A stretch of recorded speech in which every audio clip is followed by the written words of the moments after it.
Look, I've read once, and it's a very good point, that freedom breeds inequality because you're free to put as much effort as you'd like into something, and you're going to get unequal results. And that if you are truly free in a free world, some people are going to do far better than others, and just based on their own input, just based on their effort, just based on the amount of focus and dedication they have. It is very unequal. You know, I know many people that are far more dedicated than other people that I know, and they do better. Yeah, well, that's well buttressed by the empirical literature. Because, Yes. well, I mentioned earlier that the two best predictors of long-term success are intelligence and conscientiousness. And what intelligence is probably something like the number of credible operations that you can manifest in a given period of time. It's something like speed. Now, it's not only that, but speed's a big part of it. So if what you're doing is working and you can do it faster, that works better. Okay, that's pretty damn straightforward. And the next thing is, well, conscientiousness. Well, conscientiousness would be something like how many of those cycles of effort are devoted to that specific task. And it turns out that if there's a relationship between the effort and task success, more effort is better. And so I can give you some indication of the power of that. So if you have good measures of conscientiousness and IQ, you can predict someone's success in a competitive landscape with a correlation of about 0.6. And what that would mean is, imagine that you tried to pick people, you just said randomly you're going to be a success in the top half of the successful people, say, and you're going to be in the bottom half. You'd have a 50% chance of making that selection correctly if you did it randomly. If you did it informed by the results of a good cognitive test and a conscientious test, you'd be right 85% of the time. So you could say with 85% accuracy, which of two people would be more likely to be in the top 50%. So it's a whopping effect, and it's actually some validation for the essential integrity of our system, because we hope, given that it's essentially an open meritocracy, that smarter, hardworking people would do better, and they do. Now, other factors apply. Corruption, for example. Lots of factors apply. I mean, for one thing, wrapped up in IQ is a big question, which is how much of the differences in IQ that exist is democratizable.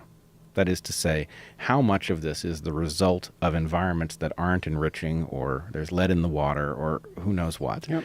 Not enough vitamins. Right. My sense, actually, my intuition based on what I know biologically is that a huge fraction, maybe all of it, but a huge fraction of differences in IQ is actually could be generalized, and that's part of equal opportunity. It's not an equal opportunity. See, I'm way more pessimistic about that, and that's partly because, I mean, maybe because I spent a lot of, because I'm interested in the amelioration of differences, you know. So, for example, that's why I built this future authoring program. It's like, hey, if we can figure out how to make people more effective, well, let's do it.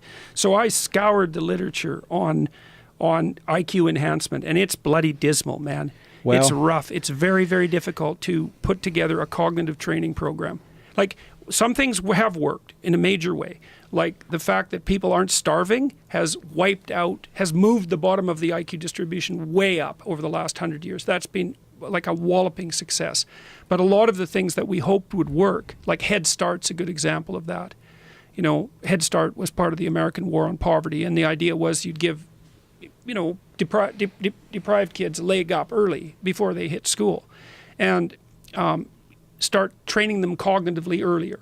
And the hope was that you'd get a Pareto thing going where they'd be a little smarter in kindergarten, and then they'd do a little better in grade 1, and that would make them do even more better in grade 2, do better in grade 2. But what happened was that the kids who went through Head Start actually did get a cognitive jump on their competitors, but all the other kids caught up by grade 6. And by grade 6, there was absolutely no effect whatsoever of the training program left. Now, Head Start did have a couple of benefits. One was fewer teenage pregnancies and fewer dropouts. But that was probably because the kids who got into Head Start were either socialized better, or that some fraction of them were removed for some time from extremely toxic environments just while they happened to be at Head Start. But it didn't produce the cognitive improvements that everyone, right and left, were equally hoping for. Yeah, but this is in some sense, it's a very much an uncontrolled experiment, right? Absolutely. Because A, Head Start starts late. Yep. And B, it doesn't insulate you from all of the stuff that comes along with growing up in the deprived neighborhood. And so, absolutely. Anyway, and also, we really don't know what the truth is of human IQ.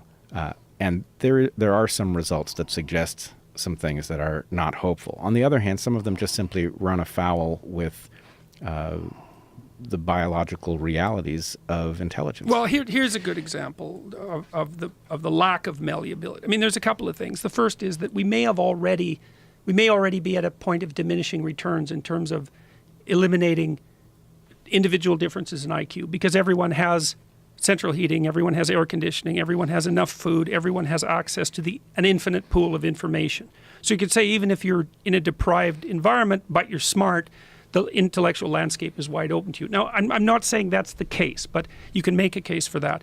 But the more dismal end of the biological research on IQ shows things like, if you take identical twins at birth and you put them in adopted out families, that the IQ of the adopted out twins is much closer, A, to the original biological parents than to the adoptive parents, and B, almost perfectly correlated with one another, and that correlation increases as the separated twins age. So let's say you had a twin, you were both adopted out at birth. We test your IQs at 4. They're fairly close. They're closer to your biological parents than your adoptive parents. But then we test you every year until you're 60. By the time you're 60, no matter how long you've been separated as an identical twin, your IQ score is so much like your twin's IQ score that it's as if the same person was being tested twice. And that's a really complicated one, because you think, well, as twins travel through the environment and accrue different experiences, their IQs should diverge. Like, obviously, that's not what happens. They converge.